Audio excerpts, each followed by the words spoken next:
federal judge has temporarily blocked President Donald Trump's executive order, which aimed to end the constitutional guarantee of birthright citizenship regardless of parents' immigration status. Donald Trump warned the world's political and business leaders gathered in Davos to manufacture in the US or face tariffs. Foreign Secretary Vikram Misri will travel to Beijing on the 26th of January in another indication that India and China are reviving all dialogue mechanisms after the 4-year break over the military standoff at the line of actual control. Indonesian President Prabowo Subianto arrived in the national capital on his first state visit to India. He will be the chief guest for our 76th Republic Day celebrations. Firefighters are battling a fast-moving blaze in Southern California that has swelled over the past day, with authorities warning that it's the period of greatest concern in LA.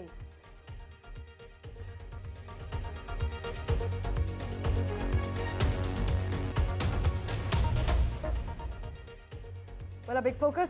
A federal judge has blocked US President Donald Trump's executive order aimed at ending birthright citizenship for children born to foreign nationals in the United States. Now, during a hearing in Seattle, a US district judge issued a temporary restraining order halting the president's plan. The judge, appointed by President Ronald Reagan, called the executive order blatantly unconstitutional, and he expressed surprise that the Trump administration found lawyers to defend it, given the long-standing Supreme Court precedent that grants citizenship to nearly all children born on US soil under the 14th Amendment. Now, this decision comes after 22 states filed lawsuits challenging the order, arguing that it violates the Constitution. And in his remarks, the judge also noted that the legal grounds were clear and said the order boggles the mind. Well, for further clarity, we have with us legal expert from Boston, Alison Kranz, also with us on the broadcast at the moment, Cheryl Bader, who's the Associate Professor of Law from Fordham University School. Thank you so much for joining us on NDTV. Alison, to you first. The judge has called the executive order blatantly unconstitutional, but given the history of the birthright citizenship and the 14th Amendment, what specific legal principles make this order so problematic? Oh, there's a variety of different principles. For example, even the plain language of the statement itself, the 14th Amendment, clearly demonstrates an intent to include everyone born in the United States to be a citizen. But not just that, we have a variety of different rulings that the Supreme Court has held up since this constitutional amendment was added to the Constitution. Not only that, as part of the hearing today, what was actually very interesting is the judge asked, because what's at issue is the language of whether someone is subject to the jurisdiction of the United States, and asked if these people were not subject to the jurisdiction of the United States, would they be able to be criminally prosecuted? And of course, the White House attorneys conceded, yes, they could be. In fact, many people are arguing that this is a direct curtailment of their rights. Cheryl Bader, let's get you in here as well. What's your take on the judge's statement that this order boggles the mind? Some actually argue that the legal arguments behind this executive order are more politically driven than legally sound. Absolutely. I think Trump is trying to make good on some promises he made in the campaign, and I'm not even sure that his legal team thought that this would have any weight with the judge. As was mentioned, the birthright citizenship is enshrined in the Constitution itself. You can't amend the Constitution by executive order. It would need 2/3 of Congress and 3/4 of the state to ratify any amendment. And the Trump supporters' argument that people who have immigrated here and have had children here, that they are not subject to the jurisdiction, makes no sense at all, right? They're supposed to pay taxes, they're supposed to follow the laws. This is that language was because if there are people who are here as ambassadors, they are not subject to the same law and jurisdiction, and that was the carve out, but it has nothing to do with people who have immigrated here. Right. Alison, now with 22 states involved in this lawsuit against Trump's executive order, how do you see this evolving? Could a legal battle of this scale potentially reach the Supreme Court? I think absolutely it will. So there's a temporary block for the next 14 days. After that period of 14 days, the judge will review legal briefs that have been submitted by both sides and decide whether there will be an injunction that will permanently block the order until it gets to the next level of courts, the Court of Appeals. From there, if it gets to the Court of Appeals, the issue could be shut down and ended there. But this is an issue that's important to the American people, and I do predict that it will go to the Supreme Court. Well, ladies, thank you so much for making time for us on NDTV and joining us. We will, of course, revert you for regular updates. By the way, Donald Trump has literally told the world to show him the money. Donald Trump threatened widespread tariffs on foreign goods and said OPEC is partly to blame for the ongoing war between Russia and Ukraine during an address to attendees at the World Economic Forum in Davos. By the way, Trump said he was actually leaning on Xi Jinping for China's help in ending the war in Ukraine during his speech to business leaders in Switzerland. Trump has blatantly said, "Come make your product in America and we'll give you among the lowest taxes of any nation on earth." Here's what the US president said. Listen in, followed by my colleague Vishnu Shom's ground report from Davos.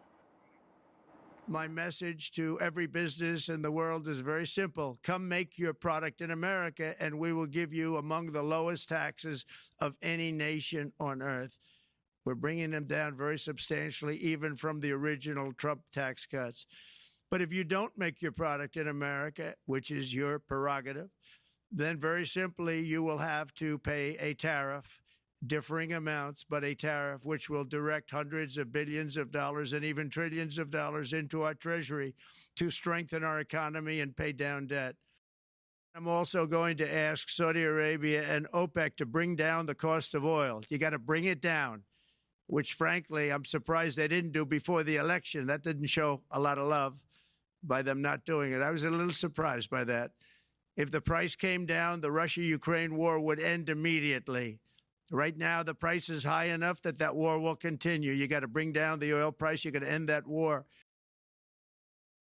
The address of the US President Donald Trump to the World Economic Forum had some critical points being followed very closely by international observers. India would certainly be very keen to know about his immediate foreign policy goals, which is why what he said about, for example, interest rates, very critical. He said, and I quote, "We'll ask for interest rates to drop immediately and all countries should follow America." If American interest rates do drop, then it would be a positive sign for the Indian markets. It would result in substantial buoyancy for the Indian markets. Let's wait and see what exactly transpires. He's also spoken about the need for NATO to enhance, or countries in NATO to enhance their defense spending by 5% of GDP. Remember, America has been fueling and funding the war in Ukraine in terms of providing weaponry to Kiev substantially.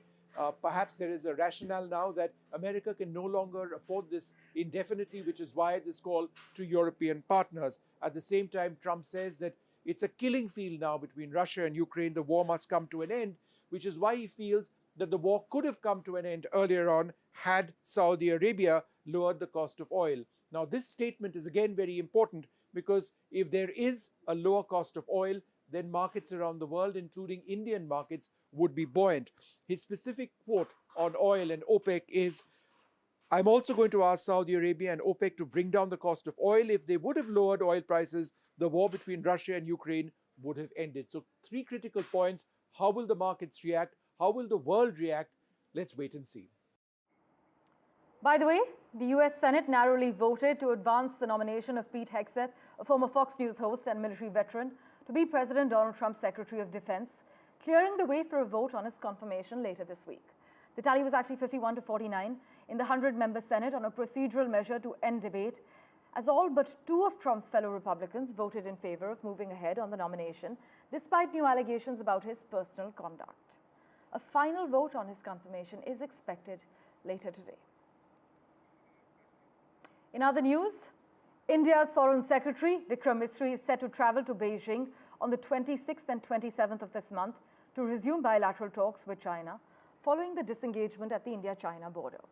Now, this visit will mark the first Foreign Secretary-level meeting between the 2 nations since the 2020 border standoff.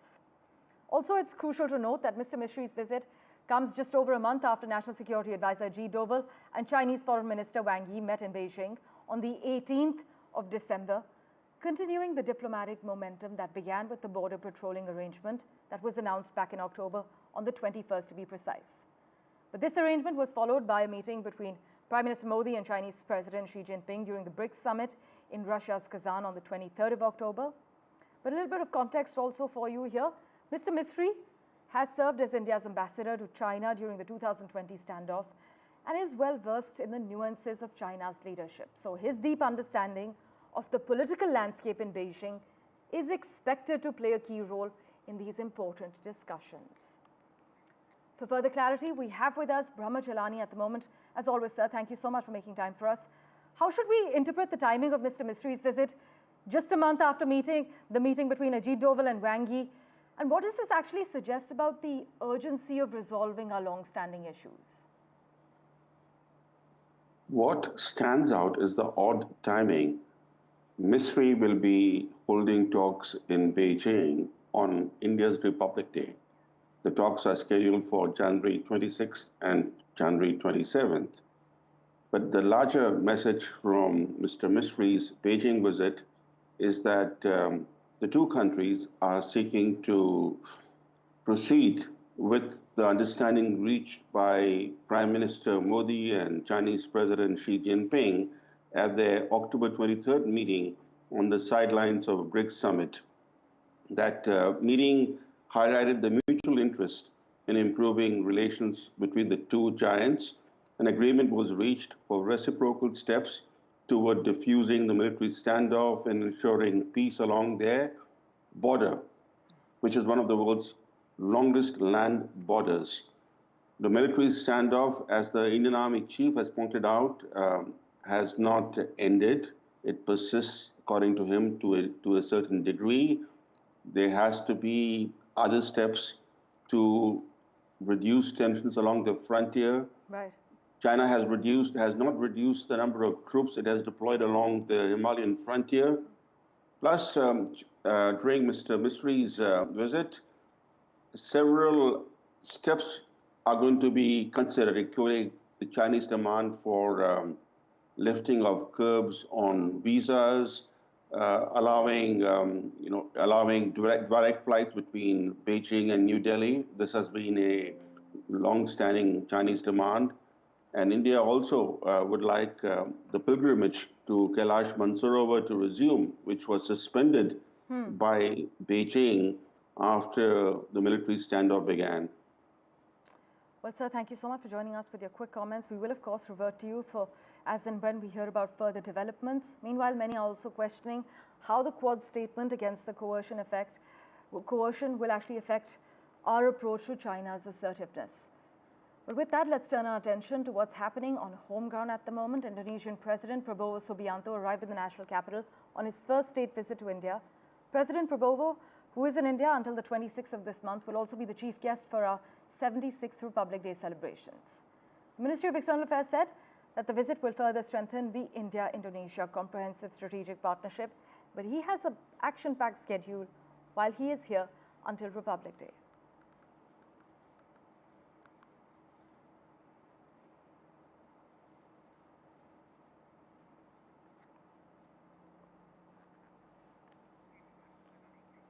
Mohammad Ghazali has been tracking all the details for us. He joins us live at the moment. Ghazali, take us through the Indonesian president's plan of action while he's here. See, it is a very significant step considering the fact that India has always prioritized India's ACT policy, the neighborhood first policy, and among this, Indonesian president's visit assumes a lot of significance. Just considering the historical and cultural connect between India and Indonesia, it must be told to our viewers that Indonesian president was our first guest in 1950 when we were celebrating our first Republic Day. And all this while in the last 75 years or so, more than 3 or 4 Indonesian presidents have been our chief guest as a state guest on the Republic Day. And the current sitting president of Indonesia is the 4th Indonesian president to be invited on Republic Day. Now, when he will be here, today he will be meeting Foreign Minister Dr. Jaishankar, and tomorrow he will be meeting Prime Minister and President as well. And among all these meetings, the focus will be to strengthen and deepen our relations with Indonesia in different sectors, be it science and technology, defense, and other sectors which we already have collaborated with Indonesia for years. But there is also one underlining tone of this visit, because earlier it was being told that perhaps the Indonesian president was clubbing his visit of India and Pakistan together. He was scheduled to visit, to attend the Republic Day program on 26th of January, and then he was scheduled to go to Pakistan. But India had raised sort of concerns because India didn't want to be seen to hosting one president on Republic Day, and the same day he would be departing to Pakistan. So as of now, we have been told that the Indonesian president will meet Prime Minister, the president here, and then he has dehyphenated his India and his Pakistan's visit, and perhaps he'll go back to Kuala Lumpur, and then from there he'll go to Islamabad. So in one way or the other, we are certainly trying to deepen our relations with one of our neighbors in the Southeast Asian region, but also trying to isolate or trying to show that this visit of Pakistan can't go along with this one. So two underlying tones of this visit. One, we are trying to deepen our relations with Indonesia in different sectors, and also trying to show what Pakistan stands for. Ghazali, as always, thanks so much for joining us with the lowdown. Meanwhile, Pakistan's former Prime Minister Imran Khan called off reconciliatory talks with the government on Thursday, just a week after a court handed him a 14-year jail term on graft charges. The graft case is the largest that Mr. Khan faces in terms of financial impropriety. And Mr. Khan has called off negotiations. This is what the party chairman has told local media in Pakistan. And as always, news and updates continue right here on NDTV 24/7. Right after this very short break, do stay tuned.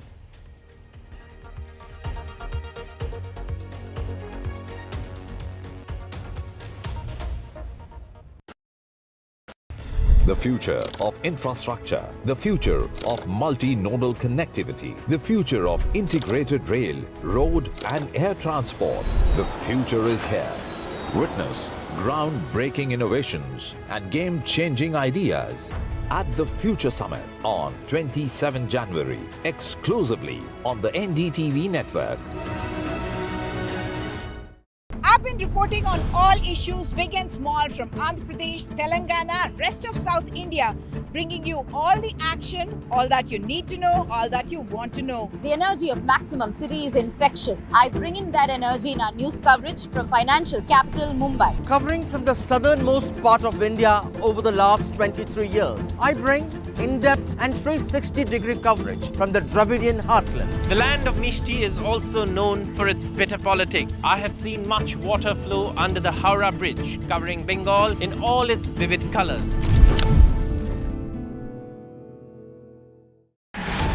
Anil Kapoor. Proud of all the officers here. Kiara Advani. Sonu Sood. आज मुझे मौका मिला आपके साथ जुड़ने का. Vijay Devarakonda. We are Indians. Republic Day special. Best of Jai Jawan, only on NDTV 24/7. Well, I'm in Altadena. This is one of the worst hit areas. When disaster strikes, NDTV World brings you exclusive on-the-ground reports straight from the heart of the action. A neighborhood in Los Angeles that has been devastated by fire. I just received an emergency alert extreme, which has come on my phone. Stay tuned for NDTV World's in-depth coverage as we bring you the real stories from Los Angeles. This is the Altadena area, and there are still fires, and there's a lot of smoke in the area. These houses completely gutted. This is reporting that matters only on NDTV World.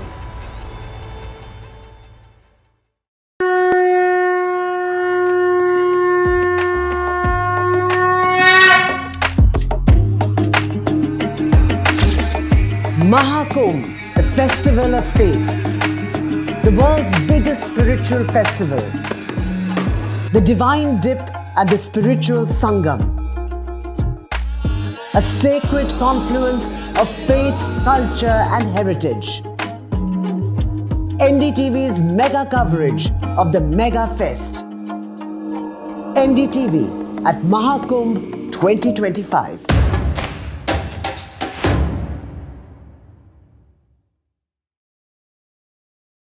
Hi, Donald John Trump. This week on India Ascends. Will President Donald Trump's new H-1B visa policy result in a reverse brain drain? We decode the Pakistan-China-Bangladesh nexus brewing against India. And why is UK Prime Minister Keir Starmer being slammed for an alleged boys' club in his government? All this and more only on India Sense with me, Gauri Dwivedi, at these timings on the NDTV network.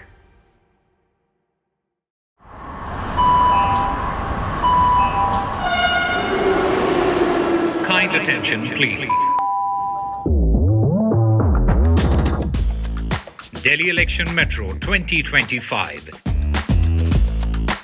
is arriving on People's Platform. Please mind the gap. BJP or AAP, who will get to the Delhi Secretariat station? दरवाजे बाईं तरफ खुलेंगे. Who will Delhi voters open the victory doors for? And who will be shown the door? Can the BJP throw AAP's victory run off track? Or will it be Kejriwal's ticket to win again? Can Congress take the election?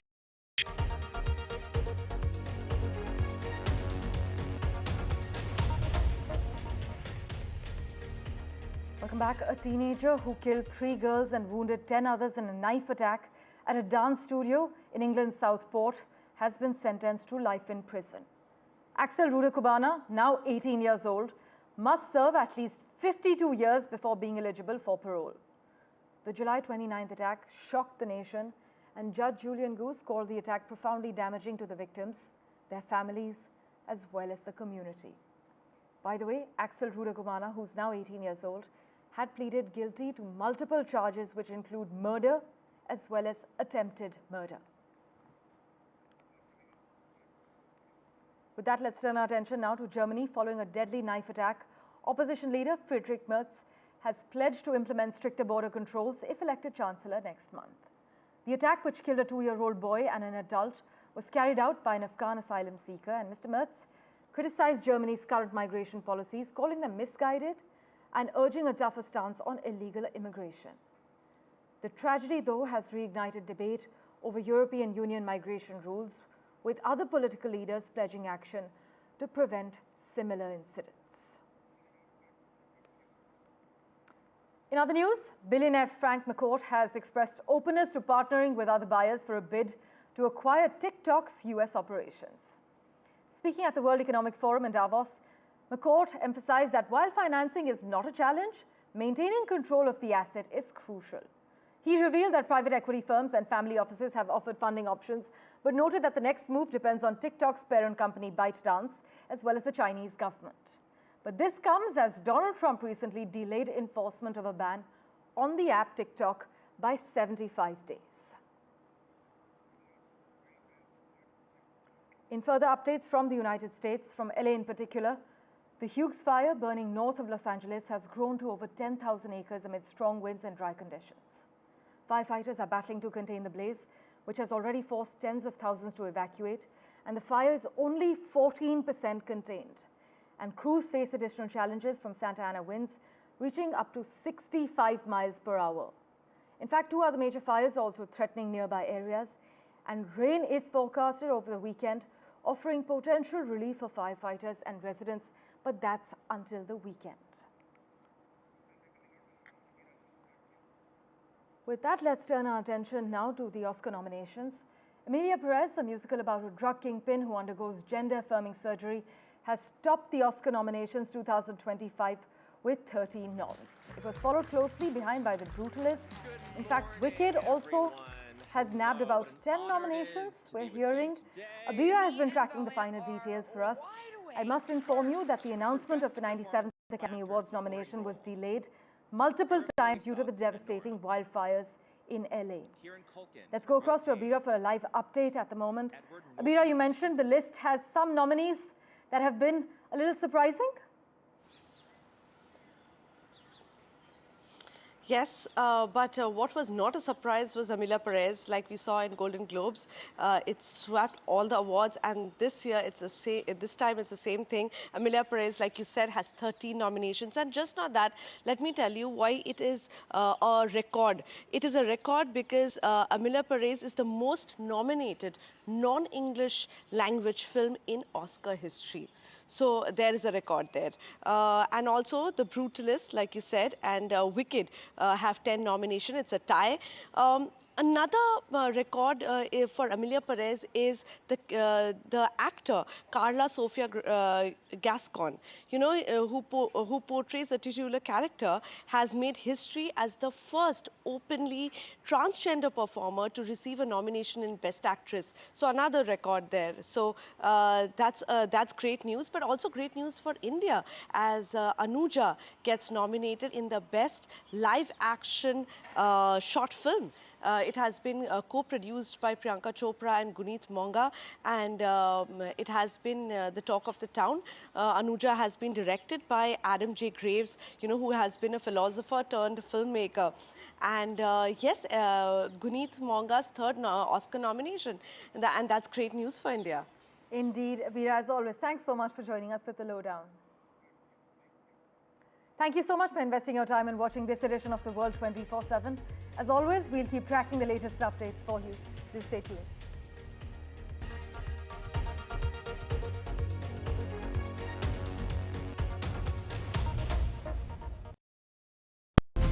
Hello and welcome to the best of the World Economic Forum in Davos, Switzerland. For 2 decades, NDTV has been a window to the world's greatest thinkers, leaders, Nobel laureates and stars at the World Economic Forum in Davos, Switzerland. From Bill Gates to Shakira to Randy Zuckerberg to top ministers to what is often the biggest story, India, a global economic powerhouse. Conversations around our greatest challenges from AI to wars to sustainability. Join us, NDTV's Vishnu Shom and me, Neeraj Shah, as we engage with the world's finest. NDTV at Davos from January 20th to January 25th. The future of infrastructure, the future of multi-nodal connectivity, the future of integrated rail, road and air transport. The future is here. Witness groundbreaking innovations and game-changing ideas at the Future Summit on 27 January, exclusively on the NDTV network.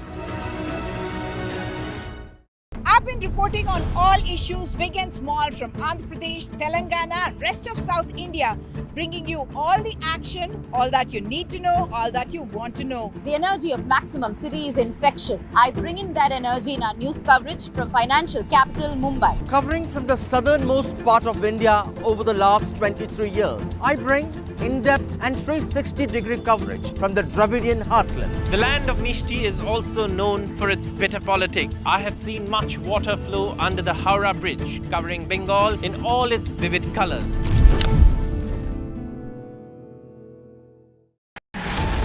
Anil Kapoor. Proud of all the officers and Kiara Advani.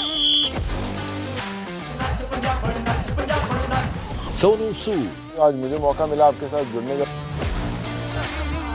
Vijay Deverakonda. We are Indians. Republic Day Special. Best of Jai Jawan, only on NDTV 24/7. Well, I'm in Altadena. This is one of the worst hit areas. When disaster strikes, NDTV World brings you exclusive on-the-ground reports straight from the heart of the action. A neighborhood in Los Angeles that has been devastated by fire. I just received an emergency alert extreme, which has come on my phone. Stay tuned for NDTV World's in-depth coverage as we bring you the real stories from Los Angeles. This is the Altadena area, and there are still fires, and there's a lot of smoke in the area. These houses completely gutted. This is reporting that matters only on NDTV World.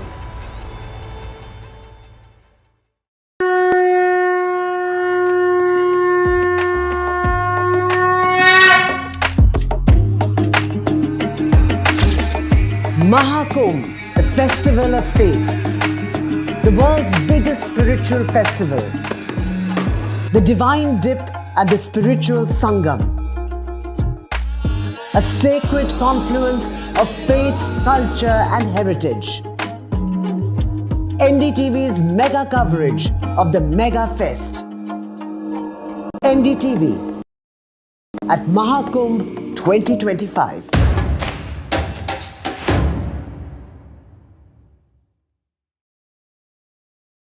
I, Donald John Trump.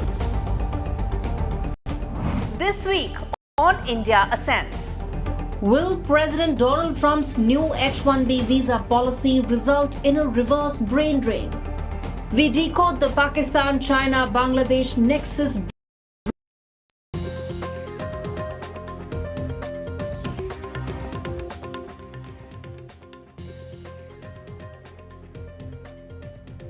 Hello and good morning. You're watching Breakfast Show. I'm Radhika Ramaswamy joining you from Mumbai studios. We also have Divya Vadva joining us from Delhi.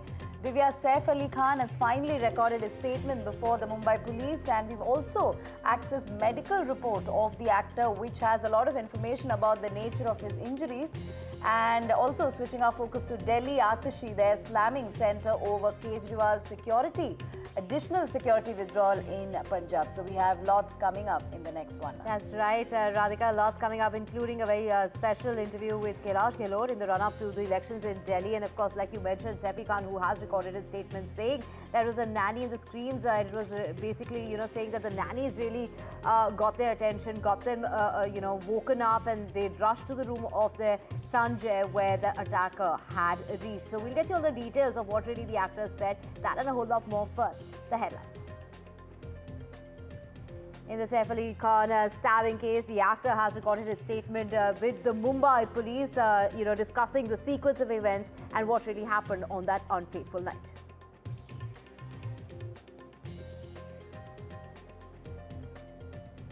An actor, Saif Ali Khan, was stabbed in 5 places and was taken to Lilavati Hospital in Mumbai in a rickshaw by his friend Afsar Zaidi. This is what the actor's medical report has revealed.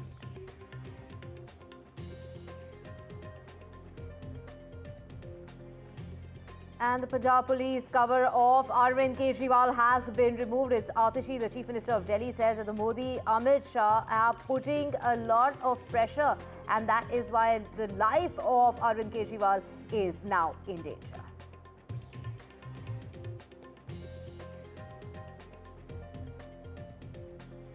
And in the battle for Delhi, in the Know Your Candidate segment, we have BJP's Kailash Gehlot speaking exclusively on NDTV. In Madhya Pradesh, the Chief Minister has decided that his government will ban the sale of alcohol at 17 places of religious worship in the state.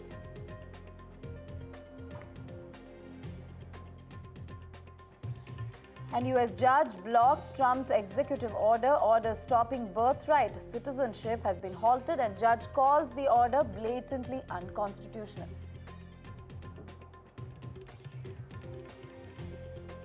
And it is the movie Anuja that secured a nomination for the Best Live Action Short Film at the 97th Academy Awards. The movie has been produced by Priyanka Chopra, Mindy Kaling and Guneet Monga. So that is quite a feat for India. Another film that is being nominated at the Oscars.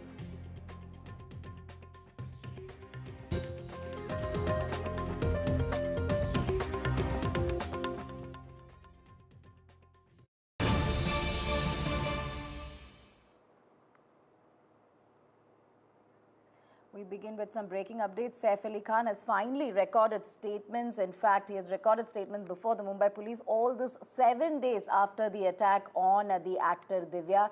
In fact, Saif Ali Khan in that statement has narrated what exactly transpired that night. Right. So like you mentioned, it's been days since the incident that took place. It was last Thursday morning, the 16th, when he was attacked at his residence. This was at the Sadhguru Sharan building in Bandra of Mumbai. The actor was asleep. He was woken up by the screams of the nanny. And of course, this is when Kareena and Saif entered the room of their son Jay, and they, Saif Ali Khan very bravely faced the attacker, tried to pacify him. In the process, he was injured, and from what we do here is that he was injured in 5 places, Radhika, and it was his friend who rushed him to the hospital, the Lilavati hospital, in an auto rickshaw. He was believed to have reached the hospital with his son Taimur, 8-year-old Taimur, and his friend took him to the hospital in that auto rickshaw. But Radhika, what's really here, from what we do know so far, is that Saif Ali Khan managed to lock the attacker inside Jay's room and then took the whole family upstairs to another floor. But the attacker seemed to get away, and the whole, piecing together as far as the investigation is concerned, what we're really hearing is that the fingerprints have now matched the fingerprints of the attacker and those found at the residence of the actor. Right. That's right. On that evening, in fact, the intruder entered Jay's house first, is something Saif Ali Khan has revealed in that particular statement. He spoke about how he heard the screams of Jay as well as the nannies who were inside that particular room, and then he began to confront the accused, and then he overpowered the accused after some time and then managed to lock him inside that particular bedroom. However, the way he entered is how the intruder managed to exit as well. But Saif Ali Khan really revealing all that happened on that fateful night. He spoke about how he saw the intruder. He was asleep. He was with Kareena Kapoor, later heard the screams and went there, and then the attack began, the confrontation began, after which, of course, he managed to overpower this man after a point and managed to lock him. However, the man managed to escape that particular building, is something Saif Ali Khan has revealed in this statement before the Mumbai police. This comes 7 days after the attack, Divya. We also know that multiple statement recording have happened. Kareena Kapoor has recorded her statement. All the nannies who were present in the house, 3 nannies, house helps, were present in the house at the time. And there were also staffers on the 12th floor of that building. Their statement has also been recorded. The rickshaw driver who, helped Saif get to the hospital, his statement has also been recorded. We are also hearing that Saif Ali Khan's friend's statement, the friend who took him to the hospital, who admitted him to the hospital, his statement has also been recorded. So multiple people really, speaking to the police, giving their version of what exactly happened that night, Divya. So this was really crucial as far as this case is concerned. Saif Ali Khan's statement, he, of course, sustained 6 injuries as far as this entire case is concerned, and there were multiple surgeries conducted